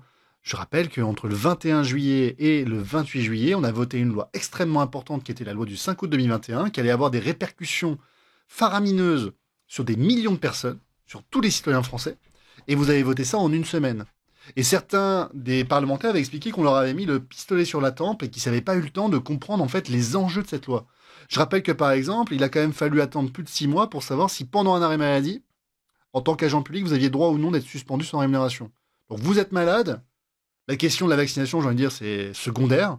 Pourtant, on va vous priver de toute rémunération. Donc déjà, vous êtes dans un état de fragilité au niveau psychique et psychologique, mais en plus, on vous prive de tout revenu. 6 mois plus tard, le Conseil d'État dit non, on ne suspend pas un agent public pendant un arrêt maladie. Merci, mais ça fait 6 mois. Et qu'est-ce qu'on fait pour les congés maternité? C'est la même chose ou pas? Et est-ce que quand je suis suspendu, j'ai droit à un congé de formation? Est-ce que je peux utiliser mes droits à formation? Est-ce que quand je suis en congé parentalité, j'ai droit également à bénéficier d'une rémunération, même si je ne suis pas en satisfaction de l'obligation vaccinale? Toutes ces questions que je viens d'évoquer, c'est des vrais sujets que je traite au sein du cabinet. Et on voit clairement que ces questions n'ont jamais été posées, parce qu'en fait, en une semaine, vous ne pouvez pas avoir des débats approfondis. Mais à la rigueur, le législateur pourrait vous dire, oui, mais vous comprenez, on est en pleine pandémie, il faut aller vite, etc. quoi, voilà. Oui, ils peuvent vous dire ça, ou ils peuvent vous dire également qu'en période de crise, l'urgence n'est jamais bonne en termes de décision. Est-ce qu'il y a d'autres sujets sur lesquels il y a eu précipitation? Tous les sujets où vous aviez notamment, par exemple, sur l'énergie, crise énergétique qui a suivi face à la crise sanitaire. On vous a demandé de voter pareil en quelques jours des lois d'urgence pour les délestages. Et donc aujourd'hui, on peut vous baisser, voire vous couper complètement l'électricité si on estime que certains critères, subjectifs et évolutifs, encore une fois, c'est eux qui décideront ce qu'ils appellent être une crise énergétique, sont remplis. Mais c'est là aussi où, pour le coup, le casting de... Ah non, pas le casting. Ah là là, j'utilise encore un anglicisme. Voilà, il faut que je distribue là. Enfin, le choix, on va dire, des élus macronistes et pervers, si je puis dire, c'est que ils ont choisi essentiellement des gens qui ne connaissaient pas le Parlement, c'est-à-dire des nouveaux, quoi, des bleu-bites, si je puis dire. Et donc, ça c'est français, ça, on peut le dire. Bon, ça va. Et donc, du coup, parce que ces gens n'avaient pas l'expérience du Parlement, ils n'avaient pas l'expérience du projet, de la proposition de loi, etc. Ils n'avaient en plus, alors leurs collaborateurs encore moins, que la Macronie a pu aussi imposer ces vues-là et ces textes dans la précipitation. Alors, je ne pense pas que ce soit ça, parce que la République en marche, si vous voulez, c'est le syncrétisme des idées entre la gauche et la droite. Et comme c'était un parti nouveau, il fallait du sang neuf.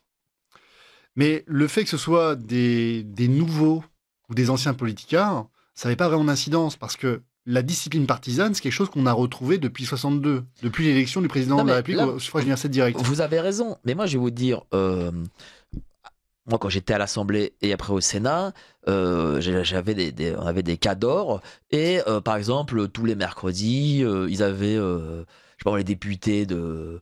Tiens, même par exemple un type comme Hervé Mariton, que j'ai bien connu, qui était député à l'époque UMP, il faisait tous les mercredis son petit déjeuner, et il avait 50 députés qui venaient à son petit déjeuner à 8h du matin, faut savoir, c'était à la question. Bon.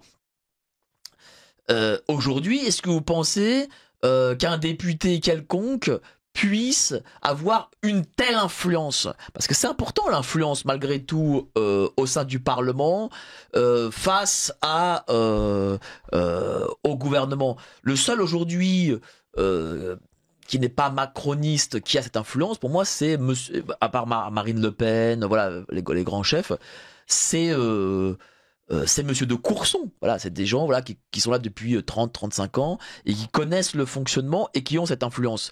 Mais aujourd'hui, si vous n'avez que des gens qui sont globalement personnes, eh bien, qui ne représentent qu'eux-mêmes, ils n'ont pas cette influence pour faire infléchir le gouvernement. À l'époque, vous aviez des gens de la majorité, je sais pas moi, RPR, qui pouvaient faire infléchir le gouvernement RPR. Oui, alors ça, vous connaissez mieux les rouages du système. Là, la question, c'est donc, qui a le plus d'influence? Ce sont les parlementaires qui ont de l'influence sur le gouvernement et en tout cas l'exécutif, ou est-ce que c'est l'exécutif qui a une influence sur les parlementaires? Ce que l'on sait, les institutions, le bipartisme politique et la discipline partisane, c'est des choses qui sont propres à la Ve République. Ça a toujours existé. Évidemment, quand vous avez des hommes politiques qui sont expérimentés et qui ont un certain aura, ils peuvent chuchoter et susurrer des idées à l'oreille des dirigeants, mais à la fin, ça reste toujours les dirigeants qui vont décider de la ligne directrice, qui pourra être infléchie ou non par les hommes politiques en place. Évidemment, Emmanuel Macron n'a pas eu, de ce côté-là, des personnes politiques extrêmement fortes au sein même de son parti. Mais j'ai envie de dire, c'est pas pour autant que la discipline partisane n'a pas pu être mise en place.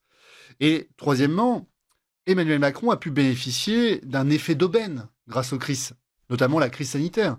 Toutes les mesures qu'il a voulu faire passer sont passées. sans jamais vraiment qu'il y ait discussion, parce qu'ils pouvaient toujours invoquer l'argument magique. Oui, mais attendez, c'est la crise et il faut décider. Oui, puis les politiques ont eu une forme de lâcheté et ils ont montré ça au grand jour. Voilà, j'ai des questions d'auditeurs. Le délit de filouterie est très ancien et s'appelle à l'origine la grivellerie. Vous connaissez ça? La grivellerie? Je ne connaissais pas sous ce nom-là, mais effectivement, je l'apprends. Bah oui, on apprend tellement de choses par nos auditeurs de Radio Courtoisie. Alors bonjour, le Conseil constitutionnel s'est conduit comme le geôlier du peuple dans cette crise sanitaire. Cordialement. Faut dire aussi une chose, c'est que le Conseil constitutionnel présidé par Laurent Fabius. Est-ce que Laurent Fabius est juriste? Je ne crois pas. Alors, c'est tout le problème de la composition du Conseil constitutionnel. On a principalement des personnels politiques. Pourquoi? Parce que c'est le Premier ministre, le Président de la République et le Président du Sénat qui désignent, à raison de 3 personnes politiques chacun, les personnes qui vont composer pendant 9 ans le Conseil constitutionnel. Donc déjà par nature, c'est une composition politique. La deuxième chose, c'est que on le sait, c'est pas Laurent Fabius ou Alain Juppé qui vont rédiger les décisions, ce sont les personnels juristes qui sont au sein du Conseil d'État et du Conseil constitutionnel qui vont rédiger ces décisions. Ça n'a jamais fait l'objet d'une quelconque discussion. Là où, en revanche, on a un problème aujourd'hui, c'est notamment la qualité des membres qui la composent. Je rappelle que Alain Juppé et Laurent Fabius ne pourraient même pas être stagiaires au sein de mon cabinet, simplement en raison des mentions présentes sur leur casier judiciaire. C'est pour vous donner déjà un ordre d'idée de la composition du Conseil constitutionnel.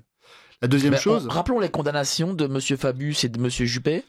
Alors Fabius, c'était sur la question du sang contaminé. Alain Juppé, c'était pour les emplois fictifs. Il est le seul à avoir pris, mais bon, on sait très bien que c'était Chirac à la base de tout ça. Donc ce sont des personnels politiques qui ont été condamnés. Juppé, je m'en rappelle très bien, c'était en 2004, et je me disais, pauvre garçon, lui, pour le coup, sa carrière est terminée. Non, en politique, vous n'êtes jamais mort. C'est vraiment la démonstration parfaite. On a un vieux roublard qui est encore dans les affres du système et qui pourtant, encore une fois, ne pourrait pas, même dans un cabinet d'avocat, ne pourrait même pas être stagiaire. C'est-à-dire que voilà, Monsieur Alain Juppé vient avec son CV chez David Guyon, chez Maître David Guyon, et donc du coup, oui, non, Monsieur Juppé, c'est mort pour vous, vous avez été condamné, vous pourrez pas. Ah ouais, vous pouvez pas. Oui. Moi, systématiquement, il y a toujours un contrôle du casier judiciaire, le B2, et clairement, une mention, c'est une impossibilité d'exercer dans un cabinet d'avocat, même en tant que stagiaire. Donc c'est pour vous donner un ordre d'idée déjà du décalage avec la réalité. Ces personnes-là ne devraient même plus avoir une quelconque responsabilité au sein de la vie publique. Pourtant, c'est pas le cas et ils composent le Conseil constitutionnel. Donc ça pose un problème. La deuxième chose, c'est quoi qui différencie aujourd'hui clairement un Alain Juppé d'un Laurent Fabius? Gauche-droite, mais aujourd'hui, je vous ai expliqué qu'avec La République En Marche, avec Macron, c'est le syncrétisme, donc c'est l'union. Ils sont d'accord sur tout. On sait même plus ce qui les différencie. Donc auparavant, vous aviez ce bipartisme politique qui faisait qu'on avait des personnels politiques qui n'étaient pas d'accord au sein du Conseil constitutionnel. Et ça permettait de garantir une sorte d'indépendance et d'impartialité parce que vous aviez les deux opposants qui allaient effectivement au sein du Conseil constitutionnel à débattre des idées. Aujourd'hui, clairement, je pense que la seule question qui se pose, c'est comment est-ce qu'on va réussir juridiquement à justifier la mesure qui a été mise en place par le gouvernement. Et pendant la crise sanitaire, ils ont clairement failli à leur mission. La première, c'était en disant les questions prioritaires de constitutionnalité. La Constitution prévoit que vous avez 3 mois pour les juger, mais pendant la crise sanitaire, comme ils ne pouvaient pas se réunir, comme c'était un peu compliqué, ils ont dit non, mais en fait, cette règle qui est marquée dans la Constitution ne s'applique pas. Donc ça, c'est quand même assez choquant, parce qu'on est en train de vous dire que le texte le plus fondamental qui existe en France, pendant une crise sanitaire, peut être mis de côté. Et ça a annoncé vraiment la manière dont ça s'est passé par la suite. Mais alors du coup, voilà, parce que là, c'est intéressant, on tient quelque chose, on parle du fonctionnement du Conseil constitutionnel, c'est-à-dire que ce n'est pas M. Fabius qui rédige. Par contre, j'imagine que M. Fabius donne une directive. Une direction, oui. Une direction, ça veut dire que les juristes derrière qui doivent rédiger cette direction... Comment ils peuvent faire? Tiens, justement, si par exemple les juristes disent non mais Monsieur Fabius, Monsieur le Président, cette direction, je ne sais pas si juridiquement elle est plausible, et il dit non mais faites comme ça. Donc comment un juriste peut se calibrer sur une direction qu'on lui demande? Comme ils l'ont fait pendant la crise sanitaire, vous savez, les mêmes décisions. Je prends par exemple celle de l'obligation vaccinale. La même décision, vous la reprenez, vous la modifiez pour qu'on puisse reconnaître qu'il y a une illégalité par rapport à une liberté fondamentale, une inconventionnalité, une inconstitutionnalité. C'est une décision qui se lirait très très bien. On se dirait, bah oui, évidemment, c'était assez évident que c'était contraire au droit à la vie privée protégé par l'article 8 de la Convention. C'est-à-dire que le droit de telle sorte qu'on peut tordre quelle que soit la décision possible, imaginable. C'est exactement ce que je viens d'expliquer, ouais, effectivement, vous pouvez tordre la règle de droit. La question qui est à se poser, c'est est-ce que c'est une application mécanique? La règle de droit est applicable et s'applique dans ce sens parce que la règle qui lui est supérieure le commande? Ou est-ce que on est dans une sorte de réalisme juridique? C'est vraiment un débat qu'on a juridiquement. C'est à savoir que il y a d'autres éléments qui entrent en compte dans le droit. Ce n'est jamais une application mécanique parce qu'il y a un idéal à atteindre. Cet idéal, ça peut être un idéal de justice, c'est celui qui, moi, m'anime personnellement, ou ça peut être un idéal machiavélique, au sens de Nicolas Machiavel, la raison d'État, parce que ces pauvres gueux ne savent pas ce qui est bon pour eux, nous devons tordre les règles de droit pour atteindre l'idéal que nous avons décerné. Mais c'est pour le coup très pervers. Et je comprends maintenant, en vous écoutant, pourquoi nos personnalités politiques sont aussi, on va dire, défenseurs de ce fameux état de droit. Parce qu'en réalité, ils peuvent utiliser le droit comme bon leur semble. En fait, on doit faire absolument sortir le politique du droit. Alors, c'est très compliqué parce que les deux sont liés. Mais il n'y peut pas y avoir de justice si la politique entre dans le prétoire. Il y avait une phrase qui m'a beaucoup marqué quand j'étais en première année, c'est quand la politique entre dans le prétoire, la justice en sort. Ça veut dire quoi? C'est-à-dire que quand il y a de la politique, la justice ne peut pas exister. Parce que à partir de ce moment-là, vous allez prendre en considération d'autres impératifs qui ne sont plus l'idéal de justice. Et ça, c'est inconciliable avec la démocratie. Question d'auditeur. Et la franc-maçonnerie, quel rôle joue-t-elle? Émission formidable mais inquiétante. En effet, excessivement inquiétante. Alors, c'est inquiétant, mais c'est aussi plein d'espoir. Parce qu'en fait, tout n'est pas perdu. Nous perdons seulement parce que nous renonçons. Mais il y a énormément de personnes qui, comme moi, n'ont pas envie de renoncer. On est dans le combat, on est présent. Maintenant, vous l'avez dit, hein, je ne suis pas invité sur les médias mainstream. Donc, pas mainstream, médias subventionnés. Subventionnés. Regardez, le cochonnet, il est là. Et maître David Guyot va mettre sa petite pièce. Donc, effectivement, je ne suis pas invité sur les médias qui, aujourd'hui, ont une visibilité. Et la plupart des personnes qui partagent mes positions sont invisibilisées. Donc, nous sommes nombreux à nous battre et à ne pas renoncer. Mais aujourd'hui, ceux qui dominent, ceux qui aujourd'hui sont au pouvoir et décident pour nous, sont extrêmement bien organisés. Oui, mais ils sont aussi les sachants. Parce que pour pouvoir tordre de cette façon les règles juridiques ou d'imposer des lois dont ils savent qu'elles seront tordues de cette manière, faut être un sachant. Il faut être un sachant, mais il y a énormément de juristes, d'avocats, de magistrats, de personnel sachant qui partagent les positions qui sont les miennes. Ils voient très bien qu'il y a un dysfonctionnement au sein de nos institutions, qu'il y a une confusion des pouvoirs dans lequel le peuple est écarté et dans lequel les lois ne sont plus faites pour atteindre un idéal de justice, mais uniquement pour imposer une vision politique, une vision démagogique qui vise à opposer la classe dominante avec l'ensemble des autres classes. Il n'y a plus de classe populaire, il y a juste des classes dominées.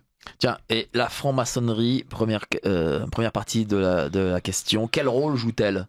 Alors là, moi, la franc-maçonnerie, c'est vrai que j'ai été approché par la franc-maçonnerie, mais je n'y ai jamais adhéré, je ne suis pas franc-maçon. Et donc j'ai du mal à comprendre exactement ces mécanismes, son influence qu'elle peut avoir, mais je sais qu'effectivement, beaucoup d'hommes politiques sont au sein de la franc-maçonnerie. Bonjour, a-t-on des nouvelles du procès actuel d'Ursula von der Leyen, alias Madame Pfizer, en Belgique, dont personne ne parle? Alors moi, je suis ça de très loin. C'est surtout mon confrère Diane Prota qui est en charge de ce dossier et qu'il faudrait inviter, hein, probablement pour pouvoir en discuter. Mais effectivement, c'est la question de la responsabilité de von der Leyen. C'est, à mon sens, le premier domino qui permettra de faire tomber tout le système. Parce qu'à partir du moment où on saura ce qui est contenu dans les contrats, à partir du moment où on connaîtra la teneur des échanges entre Ursula et le patron de Pfizer, on pourra démontrer beaucoup plus facilement toute la constitution qui a existé entre eux et qui a permis de mettre en place cette crise sanitaire dans laquelle, en réalité, les commanditaires et les commandités étaient de mèche pour pouvoir nous vendre un produit expérimental. C'est une question essentielle et pourtant, la grande majorité du grand public ne s'y intéresse pas. Je ne sais même pas d'ailleurs si elle est au courant de ces SMS. J'ai envie de dire, la très grande majorité du public, elle est dans une survie. Dans la survie du quotidien. Donc à partir du moment où vous êtes dans la survie du quotidien, je l'ai été, donc je sais très bien comment ça fonctionne, vous n'avez pas le temps de vous poser les questions qu'on est en train de se poser. C'est quand même, les questions qu'on a aujourd'hui, Mike, ce sont des questions de personnes qui ont un certain niveau de vie et qui peuvent se poser ces questions parce qu'on a du temps pour se les poser. Et je sais, quand vous êtes dans la roue du hamster, quand vous êtes dans une logique de survie, malheureusement, ces questions-là, vous ne pouvez pas les avoir. Maintenant, notre rôle, et c'est ce que vous faites aujourd'hui, c'est vraiment formidable, c'est justement d'être en mesure d'apporter cette information au plus grand nombre. Parce qu'à force d'avoir une information que vous répétez en boucle et en boucle et en boucle, vous finissez par l'ingurgiter. Tout comme le port du masque, tout comme la crise sanitaire, tout comme toutes ces mesures qui ont été mises en place. À charge pour nous de faire en sorte que ces personnes puissent finir par nous entendre. Justement, quelle serait l'action d'après pour la réhabilitation de ceux qui ont eu raison trop tôt? La première action à laquelle je pense, c'est l'indemnisation de tous les soignants. C'est une indemnisation spontanée, une indemnisation qui ne dépend plus d'une action en justice. Ça me paraît déjà être la première forme de réconciliation. La deuxième, c'est de faire condamner tous ceux qui ont pris ces décisions. Et quand je dis condamner, c'est évidemment à la fois le petit chef qui est venu expliquer qu'il était très heureux de suspendre ses collègues, commence par lui, et on remonte la hiérarchie jusqu'aux hommes politiques. Et ça sera, comme pendant effectivement 45, la condition sine qua non d'une réconciliation, c'est-à-dire de démontrer qu'effectivement, aujourd'hui, vous ne pouvez pas appliquer aveuglément des consignes qui sont contraires à des valeurs qui doivent être fondamentales. La liberté, l'égalité, la fraternité. Quelle est la fraternité que vous avez quand vous expliquez à un de vos collègues que vous allez suspendre sans aucune rémunération? Et avec le sourire.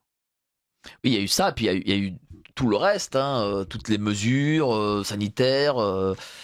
Moi, celle qui m'a quand même aussi choqué, c'est l'enfermement des anciens. Tiens, la mise en bière aussi. La mise en bière, effectivement. Parlons-en, parce que c'est en lien avec la CJR. Tout est parti un petit peu de là. En mars 2020, mon cabinet avait fait son premier recours sur la crise sanitaire. Je ne suis pas arrivé en 2021, je suis arrivé dès 2020. Et une des questions qui était posée, c'était de savoir si, lorsque vous décédiez à l'hôpital, vous pouviez immédiatement être placé dans une bâche en plastique, déposé dans un cercueil et refermer le cercueil de manière à ce que la famille ne puisse se recueillir que devant un cercueil fermé. La mise en bière, c'est justement le fait de laisser le cercueil encore ouvert et de pouvoir se recueillir, d'avoir le plaisir et la joie de revoir une dernière fois le visage de l'être perdu. Et ça, malheureusement, ça nous a été empêché entre le mois de mars 2020 et le mois de janvier 2021. J'avais contesté cette mesure en disant qu'elle est particulièrement violente. À partir du moment où vous avez une personne qui est décédée, la contamination est quand même beaucoup moins forte, mais surtout, la HAS, la Haute Autorité de la Santé Publique, n'a pas dit que des conneries, c'était quand même appréciable, a quand même estimé que c'était effectivement démesuré et que compte tenu de la connaissance scientifique que nous avions à ce moment-là, une mise en bière immédiate était inadaptée. Le gouvernement ne l'écoute pas de cette oreille. Nous faisons un recours devant le Conseil d'État qui a été très rapide. Et on voit ici, ils ont été courageux de prendre cette décision. Ils ont annulé la mise en bière immédiate en disant qu'elle était disproportionnée parce qu'en fait, elle n'était pas utile, pas nécessaire, pas proportionnée par rapport aux éléments médicaux et scientifiques que nous avions à l'époque. Malheureusement, c'est gentil de nous le dire le 22 décembre 2020, mais entre mars 2020 jusqu'à janvier 2021, lorsque le décret a changé, on a des nombreuses personnes, dont certains de mes clients, qui n'ont pu se recueillir que face à un cercueil fermé. Et ça, malheureusement, c'est une souffrance qui est irréparable. C'est d'une violence en plus. C'est d'une violence incommensurable. La manière dont on enterre nos morts en dit très long sur le degré de civilisation. C'est vrai. Alors, nombre de commentaires arrivent. Nos hommes politiques sont aux ordres, autrement dit, entre les mains de la communauté. Comment faire hors de la franc-maçonnerie? Monsieur ne fait partie d'aucune structure a-t-il dit. Bravo, vous êtes presque libre. Bonjour maître et Mike, je suis un ancien soignant suspendu. Si je me suis fait suspendre, ce n'est pas seulement pour mon propre intérêt, c'est aussi pour alerter la population de la non-efficacité du produit injecté que nous avions constaté à l'hôpital dès avril 2021 sur les personnes injectées. Je vous trouve trop clément, maître, la désobéissance existe pour tous, même pour les juges, car nous devons agir pour le bien commun. Lorsque 2 ans plus tard, toutes les preuves montrent l'inefficacité et les effets du produit, et ces mêmes juges récusent toujours le recours d'urgence par le recours de fond, cela me semble difficile de justifier l'attitude des juges. Leur âme et conscience devront un jour y répondre devant le bien commun et devant le ciel. Il est temps de pouvoir porter plainte en groupe, tous les suspendus en même temps devant un seul tribunal. Alors moi, je ne justifie pas, j'explique. Je présente les raisons qui peuvent, encore une fois, je ne suis pas dans l'esprit et dans la tête des magistrats, mais j'expose les raisons qui, à mon sens, à mon niveau, ont permis d'expliquer, et pas justifier, mais d'expliquer les raisons du pourquoi, du comment on a eu si peu de décisions de justice qui auraient pu, pour le coup, vraiment être très protectrices des libertés fondamentales. Elles se comptent vraiment sur les doigts de la main. On vient de citer la mise en bière immédiate. C'est un premier pas. Ça veut dire quoi? Ça veut dire que l'État peut mal faire. Ça veut dire que toutes les mesures qui sont prises peuvent être disproportionnées. Et ça veut dire qu'on peut faire un recours et on peut gagner. C'est ça le message qui doit être passé. Malheureusement, la plupart du temps, la presse se fait plutôt les choux gras de toutes les défaites judiciaires, de tous ceux qui ont contesté les mesures prises pendant la crise sanitaire. Et évidemment, la question de la mise en bière immédiate n'a jamais fait l'objet d'une quelconque publication par un quelconque journal. Je rappelle même que Le Monde, à l'époque, avait mis en avant Stéphanie Bataille, qui avait justement perdu son père dans les mêmes circonstances, et avait mis en avant la mansuétude du gouvernement qui avait fait changer la législation compte tenu du combat de Stéphanie Bataille. Non, c'est pas Stéphanie Bataille qui a fait changer la loi, c'est parce que le 22 décembre 2020, on a mis une raclée au gouvernement en leur demandant d'annuler cette mise en bière immédiate. Donc, cette victoire judiciaire, elle est passée sous silence, et aujourd'hui, clairement, on essaie de vous faire croire, du matin au soir, que tous les recours en justice sont perdus d'avance, et que de saisir un juge n'aura jamais aucun succès, parce que c'est le pot de terre contre le pot de fer. C'est faux, et c'est faux. La première bataille à gagner, elle est dans la tête. Alors, il nous reste 5 minutes, donc on va aller très vite. Quand Thierry Breton déclare hier que nous devrons sans doute annuler les élections allemandes, sous le prétexte, selon lui, d'interférence extérieure, on voit bien quelle est la véritable nature du régime actuel. Alors, les affaires de corruption multiple, de coups d'État permanents sont dans la nature de ce régime. Macron n'est-il qu'un commis de la superclasse de Davos ? On va aller très vite, je suis désolé. Je voudrais vraiment lire le maximum de commentaires. Merci à Maître Guyon. Ne peut-on s'appuyer sur le principe selon lequel un acte omis est toujours omis intentionnellement? Là, on revient sur le délit de mise en danger de la vie d'autrui. Il faut changer la loi si vous dites qu'une inaction est une inaction fautive, puisque justement, tout le délit de la mise en danger d'autrui, c'est de dire c'est une exception à l'action, l'acte qui peut être réprimé. Et par conséquent, la condition pour que ce type de délit commis par omission puisse être valable dans notre droit français, c'était de dire il y avait une action très précise à exécuter, vous ne l'avez pas fait, et c'est comme ça que le délit d'omission, donc la mise en danger délibérée d'autrui, est caractérisé. Donc si vous modifiez cette condition, en fait vous modifiez l'esprit général du code pénal. On peut le faire, hein, tout est possible. Mais à mon sens, ce pourrait être attentatoire aux libertés fondamentales. Et moi, je n'y suis pas personnellement favorable. Alors, je suis désolé, je ne peux plus lire les commentaires. Ils arrivent, là, ils sont très nombreux. J'en suis vraiment désolé parce que le temps nous manque. Et je vais devoir laisser la place à notre ami Antoine Assaf. Comment on peut vous contacter, cher maître David Guyon? Sur tous nos réseaux. Mon cabinet avec le site guyon-avocat au singulier.fr, et le plus simple c'est soit de nous faire un mail, soit de contacter mon secrétariat. Encore une fois, nous avons 2 adorables secrétaires qui se feront toujours un grand plaisir de vous renseigner.